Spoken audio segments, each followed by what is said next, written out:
Večina izmed nas ima dokaj dobro razumevanje glavnih dogodkov, ki so zapisani v naših zgodovinskih knjigah. Vendar obstajajo nekateri zgodovinski dogodki, ki so bolj nejasni in se zdijo brez logične razlage. Upamo, da bomo s časom in z več raziskavami izvedeli več o teh primerih in da bomo končno našli nekatere odgovore. Številka 10. Arheološko najdišče na Malti je raziskovalce pustilo v dvomih, saj jim ni uspelo ugotoviti, kdo je ustvaril to najdišče ali zakaj so ga uporabljali ljudje, ki so na tem območju živeli pred 1000 leti. Najdišče, o katerem govorimo, se imenuje Hipogej, hiše Atelion, in se nahaja blizu velikega pristanišča v Valletti na Malti. Zgodovina njegovega odkritja je izjemna, saj nihče ni vedel, da obstaja, dokler ga niso povsem po naključju odkrili. Leta 1902 je bil kamnosek zadolžen za gradnjo hiš na tem območju in je ravno polagal temelje za te stavbe. Medtem ko je kopal po zemlji, je po naključju prebil streho hiše Atelion, vendar ni imel pojma, da je pravkar naredil pomembno zgodovinsko odkritje. Ko so opravili raziskavo najdišča, so ugotovili, da je bil velik del zgornjega nadstropja stavbe uničen zaradi gradbenih del, ki so se že začela. A ni bilo vse izgubljeno, saj se je kmalu izkazalo, da so spodnji nivoji ostali nedotaknjeni. Izkopavanja so se takoj začela, leta 1903 pa je najdišče postalo last zasebnika. In naslednjih 8 letih so arheologi odkrili čim več kompleksa in ugotovili, da je bil zgrajen s 3 ločenimi nivoji. Zgodovinarji niso vedeli, kaj naj si mislijo o kompleksni zgradbi, saj se je zdela kot nekakšen labirint, ki je vodil v različne sobe. V kompleksu so našli tudi hodnike in majhne niše, vendar niso bili prepričani, zakaj so bile te sobe uporabljene. Celoten labirint je bil natančno izklesan iz apnenca, nekatera opravljena dela pa so bila izjemno kakovostna. Nekatera kamnoseška dela so bili zelo urejeni in natančni in nimamo pojma, kako bi to lahko naredili s primitivnim orodjem pred 1000 leti. Ko so izkopavanja napredovala, so na različnih odprtih območjih našli več krožnih jam, za katere se domneva, da so jih uporabljali med obrednimi slovesnostmi. Tudi zaradi nenavadne gradnje hipogeja hiše, Atelion imajo nekateri ljudje druge teorije o tem, kakšen je bil njegov namen. Nekateri zgodovinarji verjamejo, da je bila ta posebna metoda gradnje izbrana za izboljšanje akustičnih lastnosti kompleksa, saj se zdi, da so prostori natančno prilagojeni določenim frekvenčnim spektrom. Če je temu tako, bi lahko bil hipogeum hiše Atelion ena najstarejših zgradb, ki so jih kdaj ustvarili z namenom izboljšanja zvoka glasbenih instrumentov.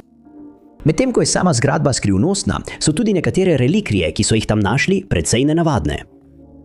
Med njimi je kipce, ki so mu dali ime Speča dama. Verjamejo, da predstavlja mater naravo, po mnenju nekaterih znanstvenikov pa naj bi šlo za upodobitev konca življenja. To najdišče, ki sega v obdobje med 4000 in 2500 pretenehno šteto, zahteva še veliko več raziskav, izkopavanja pa se bodo verjetno nadaljevana še dolgo časa. Upajmo, da bodo raziskave razkrile več o teh skrivnostnih ljudeh in o načinu, kako so takrat živeli. Številka 9. Sprva so mislili, da sumerski seznam kraljev vsebuje le bitja in like iz mitologije te civilizacije. Toda odkritja, do katerih so prišli s pomočjo analize DNK, bi lahko dokazala nasprotno in prinesla še več skrivnosti temu nenavadnemu odkritju. Prvo ime na seznamu sega 226 000 let nazaj, kar se morda zdi nenavadno, saj zgodovinarji ne verjamejo, da so takrat obstajale civilizacije. Menijo, da se je sumerska civilizacija začela šele leta 5400 prenešto štitu in da se je končala 600 let kasneje. Zato dejstvo, da se kraljevi seznam začne 100 000 let prej, zgodovinarje bega. Sledi seznam imen kraljev, ki so vladali Sumeru do leta 1817 pr. štutevo. Imena so zapisana v sumerskem jeziku, kot je pričakovano, in so vrezana v glinene tablice, ki so jih našli v starodavni Mezopotamiji, danes znani kot Južni Irak. Seznam so našli med več izkopavanji v tej regiji. V 20. stoletju prvi del pa je odkril nemško-ameriški učenjak Hermann Hilprecht. Na odkritje je naletel konec 19. stoletja, po obsežnih raziskavah pa je svoja dognanja objavil leta 1906. Leta 1911 je Jean-Vincent Schiele odkril še več delov, skozi leta pa so izpod zemlje izkopali skupaj 18 fragmentov. Pripoveduje tudi o velikem potopu, zelo podobnem tistemu, ki je opisan v Svetem pismu, ki se je na tem območju zgodil pred 1000 leti. Vendar ostaja neznano, ali gre za izmišljeno ali zgodovinsko pripoved. Kar naredi seznam sumerskih kraljev tako nenavaden, je dejstvo, da naj bi nekateri kralji, omenjeni pred tem velikim potopom, vladali tisoče let, kar bi seveda moralo biti nemogoče. Osem omenjenih kraljev naj bi skupaj vladalo 341.200 let, zaradi česar nekateri menijo, da je seznam bodisi izmišljen ali pa pripoveduje mitologijo iz tistega obdobja. Kralj Enmu Luana je naveden kot vladar, ki je vladal 43.200 let. Kralj Kali Kalijuga pa je naveden kot vladar za 432.000 let. To je še dodatno podžgalo teorijo o mitologiji, saj je število 432 pogosto uporabljeno v misticizmu skozi zgodovino. Pomembno je tudi za Vikinge, Maje in stare Grke. A vendar imajo drugi bolj logično razlago. Nekateri zgodovinarji verjamejo, da so te številke zakodirane v formuli, ki uporablja sumerski matematični sistem s osnovo 60. Ko to uporabimo na seznamu, postanejo obdobja, v katerih so vladali ti predpoplavni kralji, veliko bolj smiselna. Toda, ko ga uporabimo na popoplavnih kraljih, sistem odpove. Po seznamu je, ko so se poplavne vode umaknile, sumersko kraljevanje prišlo z nebes in nastalo je povsem novo mesto z imenom Kiš. Nekateri kralji, omenjeni po tem obdobju, so Nangiš Nangišlišma, ki je vladal 670 let, in Zuka Zukakip, ki je bil kralj 900 let. Nekateri zgodovinarji so te dolge vladavine primerjali z vladavinami kraljev v Svetem pismu, za katere prav tako pravijo, da so živeli več 100 let. Nekateri so celo namigovali, da je ta seznam nekako povezan s tistimi kralji, vendar to ni bilo dokazano. Skupaj so popoplavni kralji vladali 24.510 let, 3 mesece in 3 dni in pol. Kraljevska oblast se nato preseli v Uruk in na več drugih območij današnjega Iraka. Ko se datumi na seznamu pomikajo naprej, je vladavina vsakega kralja krajša, razen nekaj takih, za katere je navedeno, da so vladali stoletja. Dolgo časa so verjeli, da so Sumerci ustvarili prvo človeško civilizacijo na svetu. Toda zahvaljujoč DNK testiranju, ki je bilo opravljeno na vzorcu, ki ga je predložil moški po imenu Albert Perry, so mu povedali, da je mogoče njegovo DNK izslediti do prednika, ki je živel pred približno 338.000 leti, kar so menili, da je nemogoče, in mnogi še vedno menijo, da je nemogoče. Zato mnogi ljudje še vedno vztrajajo, da so kralji na tem seznamu res lahko živeli tisoče let, vendar se to za zdaj jemlje z rezervo, dokler ne bodo odkrili več informacij. Številka 8. Skrivnostni primer sira Charlesa Kingsforda Smitha sega v leto 1935 in ker ga nikoli niso našli, njegov primer ostaja nerešena avstralska skrivnost. Smith si je v svojem življenju ustvaril precejšen sloves, saj so ga imeli za strokovnjaka letalstva, ki je izžareval veliko šarma. Njegovo kariero je zaznamovalo veliko podvigov, ki jih pred njim ni dosegel še nihče. Na primer, preletel je celotno Avstralijo brez postanka, letel iz Avstralije na Novo Zelandijo, nato iz Avstralije v London in opravil prvi prelet Tihega oceana v vzhodni smeri. Vsi ti podvigi so sami po sebi izjemni, vendar jih zasenčijo dogodki iz leta 1935. Začelo se je 7. novembra tistega leta, ko se je Smith odločil poleteti iz Londona nazaj v Avstralijo. No, takrat je bil Smith, ali Smithy, kot so ga poznali njegovi prijatelji, star 38 let in odločil se je, da bo let delil s Tommyjem Petherbridgem. In tistega večera, ko je sonce zahajalo, sta se oba odpravila na pot z enomotornim letalom imenovanim Lady Southern Cross. Ustavila sta se za točenje goriva v Allahabadu v Indiji, nato pa sta se odpravila proti Singapurju. V zraku ju je opazil drug pilot, Jimmy Melrose, ki je takoj prijavil opažanje, saj je bil zelo navdušen, da je srečal slavni dvojec. Verjame se, da je bil Melrose zadnja oseba, ki je videla Smitha in Petherbridgea, preden sta izginila. Omeniti je treba, da je Smith potem, ko je kot mladenič med letom nad plažo Bondi skoraj izgubil življenje, razvil akvafobijo. To je pomenilo, da je bil vedno, ko je letel nad vodo, nagnjen k paničnim napadom. Vendar ostaja neznano, ali je to imelo kakršnokoli povezavo z njegovim izginotjem, a zdi se malo verjetno, saj je imel seboj kopilota, ki bi lahko v vsakem trenutku prevzel nadzor nad letalom. Ko dvojica ni prispela na cilj, so se pojavile številne teorije o tem, kaj bi se jima lahko zgodilo.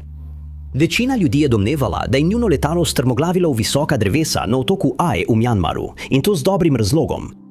Zemljevid, ki ga je uporabljal Smith, še ni vseboval otoka, zato bi lahko pozabil, da mu je na poti. Poleg tega so eno od podvoznih nog letala našli na otoku približno 18 mesecev potem, ko sta izginila. 3 mesece po njunem izginotju je drug letalec poročal, da je na otoku videl več visokih dreves, ki so bila prelomljena na pol, vendar ker niso našli nobenih dodatnih razbitin, ni bilo mogoče ugotoviti, ali je to povzročila Smithova letalska nesreča. Nekateri verjamejo, da je podvozje zgolj naplavilo na otok in da je Smithovo letalo dejansko strmoglavilo precej bolj južno.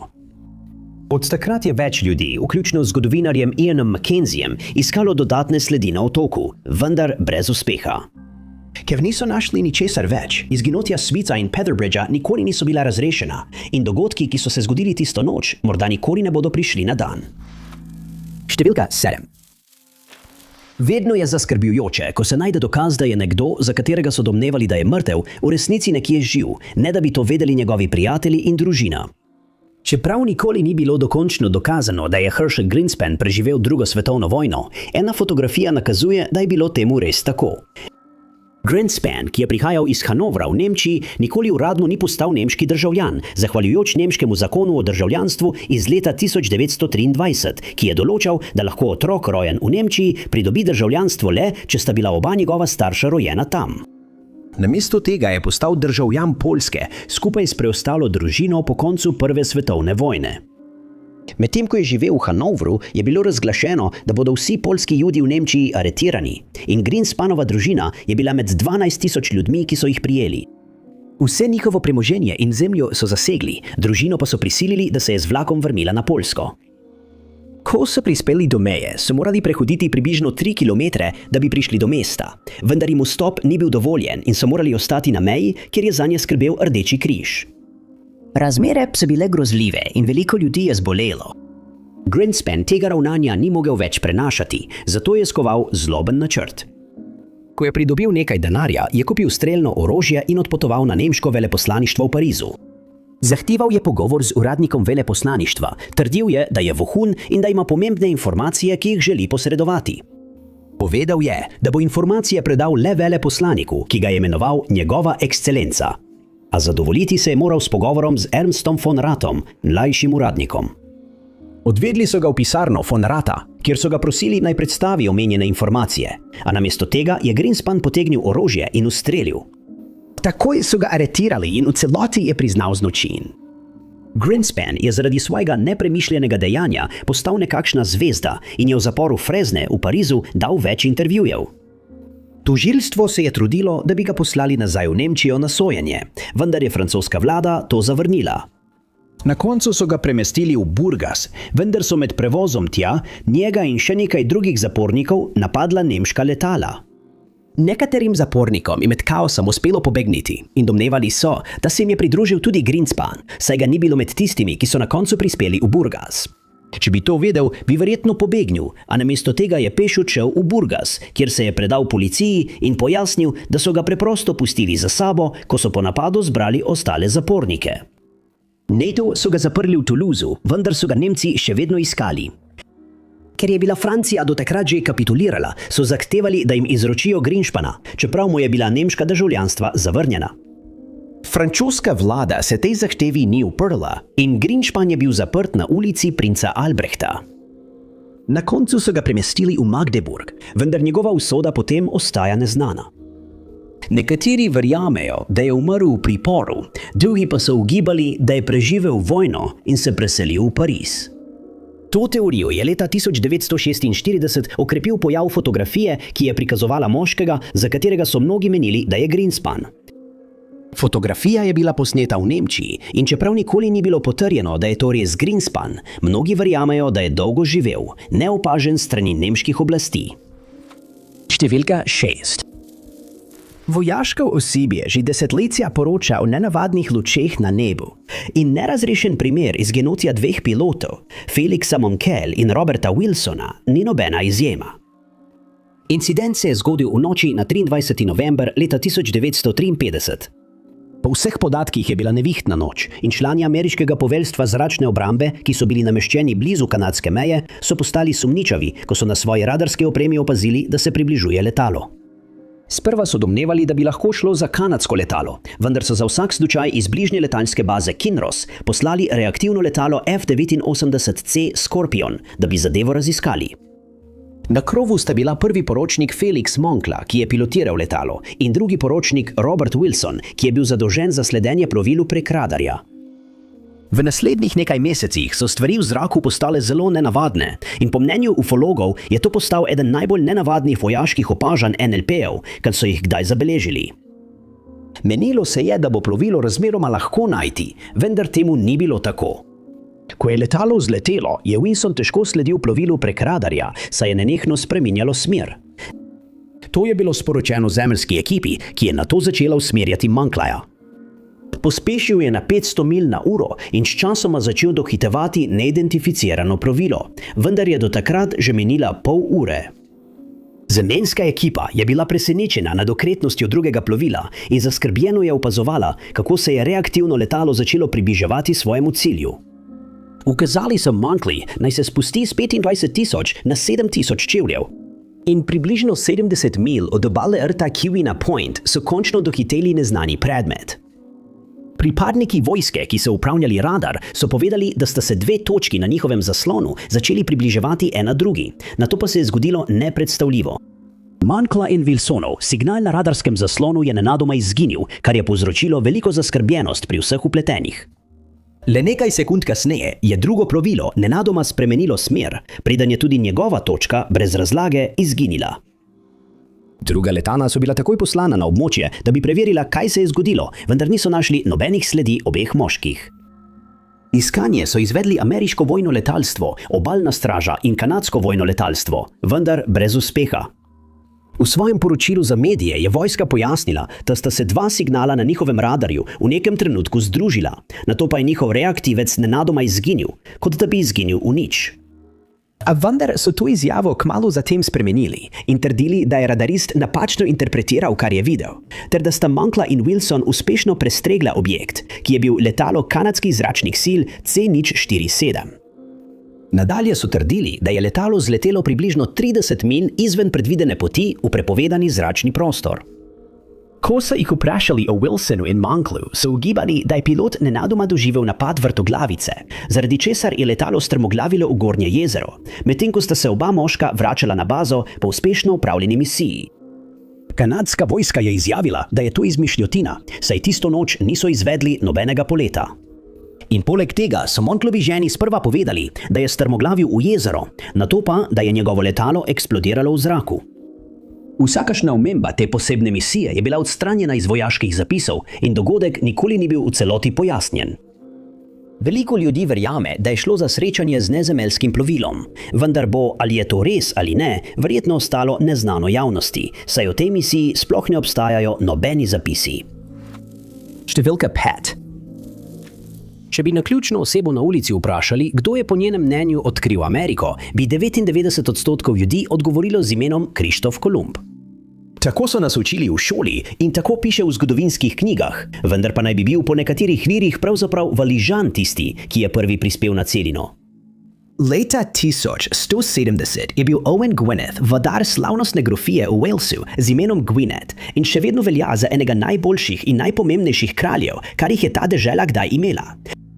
Večkrat sta se Owen in kralj Henrik II. Angleški spopadla zaradi neodvisnosti in širjenja Walesa, saj se je Henrik osredotočal na ponovno osvojitev Walesa za Anglijo. Henrika je na koncu premagal Owen skupaj s svojimi zavezniki v Walesu, ki jim je tisti dan pomagalo tudi slabo vreme. Leta 1170 je Owen umrl in skoraj takoj je med njegovimi 13 otroki izbruhnil notranji boj glede tega, kdo ga bo nasledil na prestolu. Dva od njegovih sinov, Mariek in Rered, sta se odločila, da nočeta imeti ničesar z razprtijami ali s preostalo družino. V Londrigu sta se ukrcala na ladjo in po legendi sta začela pluti proti zahodu brez posebnega cilja, saj sta se odločila, da bosta videla, kam jo bo pot zanesla. Preplula sta Atlantski ocean in na koncu prispela na ameriško celino. Odločila sta se, da morata to odkritje deliti s svojim ljudstvom, zato se je Madjac vrnil domov po več mož. Ko je prispel tja, je domačine navdušil s pripovedmi o svojih potovanjih in o novem svetu, ki sta ga z bratom odkrila. Očarani nad njegovimi zgodbami se je veliko mož prijavilo za drugo odpravo in leta 1117 so odpluli z otoka Landi. Pravi se, da je skupina prispela nazaj v Ameriko in pristala v zalivu Mobile v Alabami. Od tam pa so se odpravili proti reki Alabama, kjer so ob poti postavili nekaj kamnitih utrdb. Indijanska plemena o tem še vedno govorijo in so potrdila, da so te utrdbe zgradili belopolti možje, čeprav nikoli ni bilo dokazano, da sta to bila Madjac in njegova skupina mornarjev. Vendar so zgodovinarji potrdili, da so te zgradbe izjemno podobne gradu Dulwich Ellen v okrožju Conwy v Walesu. Te iste zgradbe so bile datirane v čas pred prihodom Krištofa Kolumba na celino. Zato veliko ljudi verjame, da je bil Madjac njen pravi odkritelj. Niti Madjaca, niti Ririda, niti kateregakoli izmed njihovih mož niso nikoli več videli. In špekulira se, da so se odločili ostati v Ameriki, kjer so začeli živeti kot del domorodnega plemena. Številka 4. Setovo gradivo je knjiga, ki sta jo napisala Jane Roberts in njen mož Robert Butts, vendar je drugačna od vseh drugih knjig, ki so bile kdajkoli izdane, saj trdita, da vsebuje njuno komunikacijo z entiteto imenovano Seth. Ta zgodba se začne leta 1963, ko sta Jane in Robert dobila idejo, da bi opravila nekaj raziskav za knjigo, ki jo je Robert pisal o izvenčutni zaznavi. Kupila sta Ouija desko in začela eksperimentirati, da bi ugotovila, ali so govorice o teh deskah resnične. Niti slutila nista, da se jima bodo življenja zavedno spremenila. 3. decembra tistega leta sta začela govoriti z moško entiteto, ki je trdila, da ji je ime Seth. Začela sta zapisovati te pogovore, a sčasoma je Jane začela prejemati sporočila brez uporabe Ouija deske, saj so se iz sporočila kot da vsiljevala neposredno v možgane. To je pomenilo, da deske ni bilo več treba uporabljati, saj je Jane lahko preprosto posredovala sporočila Robertu, ki jih je nato zapisoval. Seth je pojasnil, da je bitje čiste energije in da ga fizični svet ne zanima več. Dodal je, da je zaključil vse svoje reinkarnacije na Zemlji in da zdaj živi na drugem nivoju obstoja. In poleg tega so bile informacije, ki jih je posredoval paru, v preteklosti že dane mnogim drugim ljudem, vendar so on in druga bitja z vsako novo generacijo svojo sporočila ponavljali na novo. Seth se je zdel seznanjen s sodobnim jezikom, Jane pa je trdila, da se v mnogih primerih, ko je končala pogovor s Sethom, ni spomnila, da bi to počela ali da bi med pogovorom pila vino. Čeprav je bilo prejetih veliko sporočil od Setha, je bil njegov glavni cilj naučiti Jane in preostali svet, da lahko ustvarjajo svojo lastno resničnost, zgolj s svojimi mislimi in prepričanji. Pojasnil je tudi, da je reinkarnacija zelo resnična in da je eno izmed temeljnih načel obstoja. Kar zadeva vsakega posameznika, ki ustvarja svojo lastno resničnost, je ponudil razlago, kako to deluje. Notranji ego vsake osebe je odgovoren za ustvarjanje njihove fizične oblike in fizičnega neposrednega okolja okoli njih. Izkušnje, skozi katere gredo, so določene z njihovimi pričakovanji, prepričanji in odnosom, ustvarja pa jih zunanji ego. Na kratko, Seth je pojasnil, da vsaka oseba doživlja življenje, na katerega se osredotoča. In da se to lahko spremeni, šele ko se odločijo spremeniti svoje pričakovanja in prepričanja. Jane je to podrobneje razložila in povedala, da je fizično okolje okoli nas ustvarjeno z našimi mislimi. Te misli so nato napolnjene z energijo, ki prihaja iz misli množic, in dogodki, ki jih doživljamo kot skupina ali posamezniki, so ustvarjeni na enak način, skozi misel in energijo.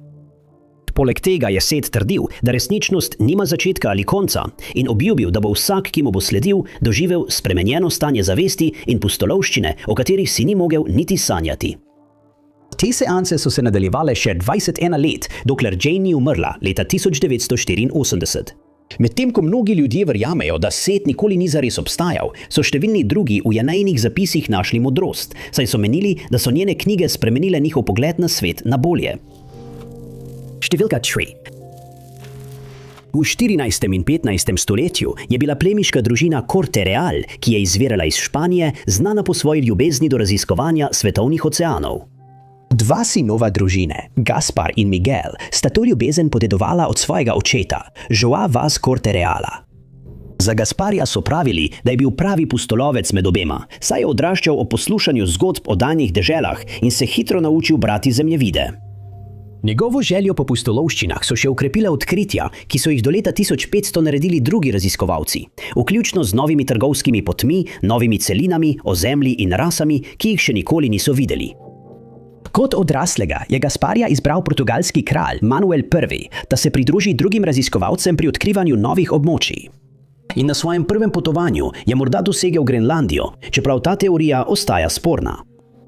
Trdil je, da so ga skupaj z možmi slabe vremenske razmere prisilile k vrnitvi, še preden bi lahko stopili na kopno. Vendar je imel vso namero, da se vrne z več možmi.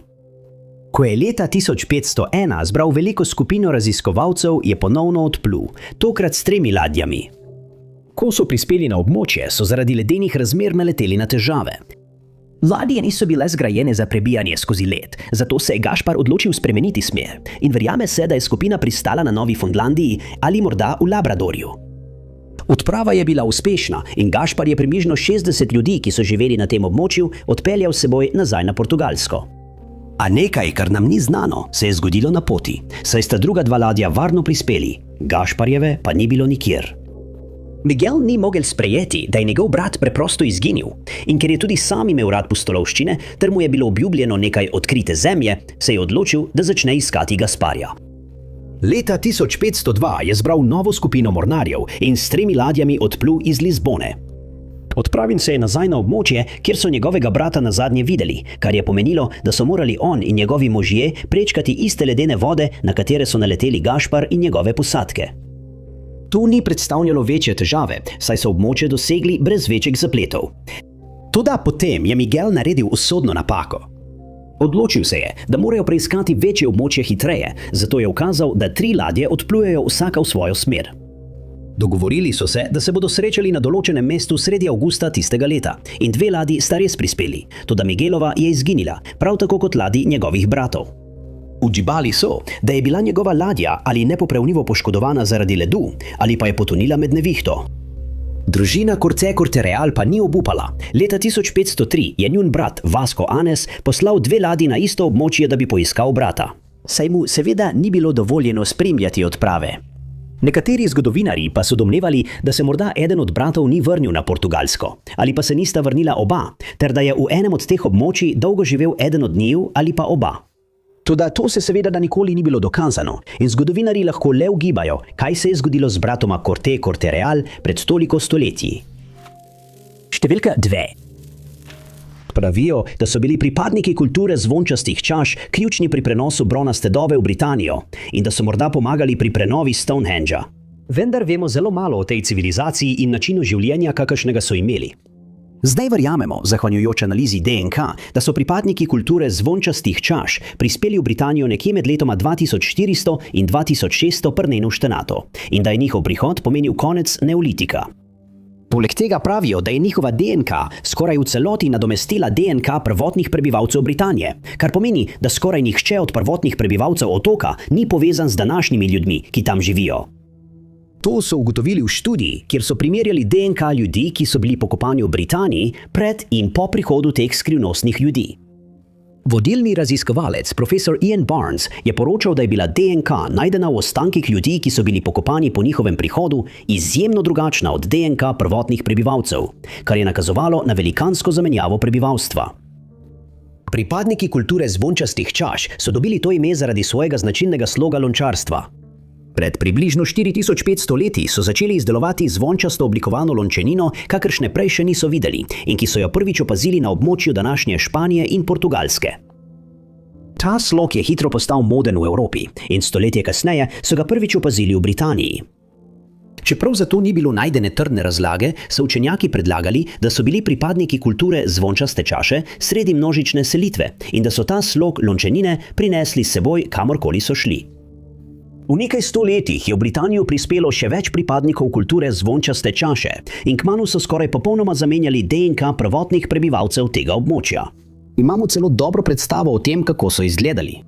Zahvaljujoč analizirani DNK, raziskovalci verjamejo, da so imeli svetlo kožo, svetle lase in svetle oči. Ob njihovem prihodu so imeli domačini Britanije običajno rjave oči, rjave lase in olivno polt, kar danes zagotovo ni več tako. To se zdi, da podpira teorijo, da so bili prvotni prebivalci postopoma zamenjani, saj so ljudje iz kulture zvončaste čaše imeli otroke z domačini, ki so sčasoma utonili v pozabo. Kar zadeva izvor ljudi iz kulture zvončaste čaše, so sprva verjeli, da prihajajo iz Liberije, vendar strokovnjaki glede tega niso 100% prepričani. Prav tako so predlagali, da so se pomešali z lovci-nabiralci v Evropi, preden so odpotovali v Britanijo, kar pomeni, da se je njihova DNK spremenila že pred njihovim prihodom. Ni običajno, da DNK ene skupine popolnoma prevlada in sčasoma zasenči drugo, vendar nekateri strokovnjaki menijo, da za to obstaja razlaga. Menijo, da je morda izbruhnila epidemija in da je sledila tragedija. Zelo verjetno je, da so bili pripadniki kulture zvončaste čaše imuni na učinke bolezni, medtem ko prvotni Britanci niso bili. Tako bi pripadniki kulture zvončaste čaše še naprej uspevali, medtem ko bi Britanci podlegli kugi, kar bi skozi leta povzročilo zmanjšanje njihove DNK. Celo predlagano je bilo, da so začeli uporabljati Stonehenge in številna druga neolitska najdišča, ki so bila zgrajena v Britaniji, ter da so morda sodelovali pri preoblikovanju tega slavnega spomenika, čeprav to ni bilo dokazano. Domorodcem v Britaniji so predstavili obdelavo kovin, lokostrelstvo in svoj značilni slog lončarstva. Če bi se karkoli od tega kdaj izkazalo za dokončno resnično, bi to lahko spremenilo zgodovinske knjige, kot jih poznamo. A za zdaj se moramo o teh starodavnih pripadnikih kulture zvončastih čaš še veliko naučiti. Na prvem mestu. Skozi stoletja so arheologi odkrili nekaj neverjetnih artefaktov, za katere se zdi, da nimajo nobene razlage. Nekateri so bili najdeni na najbolj neverjetnih krajih, kjer jim ni mesto, medtem ko so druge izdelali ljudje, za katere še nikoli nismo slišali. Za nekatere pravijo, da vsebujejo prekletstva, drugi pa prikazujejo živali in predmete, ki jih nismo mogli prepoznati, zaradi česar nekateri verjamejo, da so jih ustvarila nezemeljska bitja ali civilizacije, ki so se izgubile v času. Potem so tu še tisti artefakti, za katere pravijo, da so bodisi obsedeni ali pa jih preganja zlobna entiteta. Ta poročila običajno jemljajo z rezervo, vendar številni obiskovalci egipčanskega oddelka muzeja v Manchesteru vztrajajo, da ima eden od razstavljenih artefaktov svojo lastno voljo. Sporni predmet je pogrebna statueta iz Srednjega kraljestva, ki je razstavljena v steklenem vitrini v muzeju. Sprva so mislili, da gre le za enega izmed stotin staroegipčanskih artefaktov, ki so jih odkrili skozi leta. A nekega dne se je vse to spremenilo. Februarja 2023 je kustos muzeja Campbell Price vodil skupino obiskovalcev skozi egipčanski oddelek, ko je opazil nekaj nenavadnega, kar ne bi smelo biti mogoče. Kipce, ki se imenuje Nabsenu, bi v starih časih pokopali skupaj s faraonom, saj so verjeli, da bo služil kot sekundarna posoda za faraonovega duha, če bi bila njegova mumija uničena. Omeniti je treba, da sta bila mumija in kipce muzeju podarjena leta 1933 in sta bila od takrat shranjena ločeno drug od drugega. Na omenjeni dan je bil Price presenečen, ko je opazil, da je artefakt obrnjen v napačno smer in ni imel nobene razlage, zakaj. Ostalemu osebju v muzeju je vprašal, ali je kdo premaknil artefakt, vendar ga nihče ni. Poleg tega je imelo le nekaj ljudi ključe od tega posebnega vitrine, vendar nihče ne bi premaknil kipa, ne da bi se prej posvetoval z njim.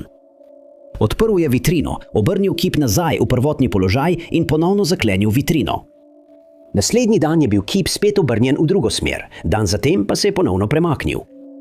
Verjel je, da mora za to obstajati logična razlaga, na primer vibracije, ki jih on in njegovi obiskovalci niso mogli občutiti.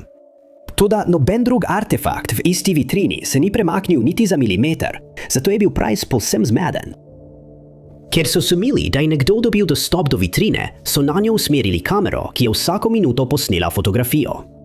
Ko so pregledali slike, so bili muzejski uslužbenci presenečeni, saj so ugotovili, da se artefakt sam od sebe obrača, medtem ko so ostali popolnoma pri miru. Predlagali so, da bi se artefakt lahko obračal zaradi razlike v trenju, kar je vsekakor verjetna razlaga, vendar je Price ostal skeptičen. Poročal je, da je bila statueta že nekaj časa postavljena v isti vitrini in da se prej nikoli ni premaknila, kar ne bi bilo mogoče, če bi bilo za to krivo tovrstno trenje. Številni strokovnjaki so podali svoje mnenje o tej teoriji, vendar nihče ni mogel pojasniti, zakaj se je artefakt nenadoma začel tako obnašati, ko pa je v preteklosti ostajal popolnoma pri miru. Še danes je razstavljen, da si ga lahko vsak ogleda, če so seveda dovolj pogumni. Hvala vam, ker ste gledali. Če vam je bil ta video všeč, pritisnite gumb za všeček. Ne pozabite se naročiti na kanal in klikniti zvonček za obvestila, da boste na tekočem z vsemi našimi prihodnjimi videi. Moje ime je Top 5 Unknowns in se vidimo v naslednjem videu.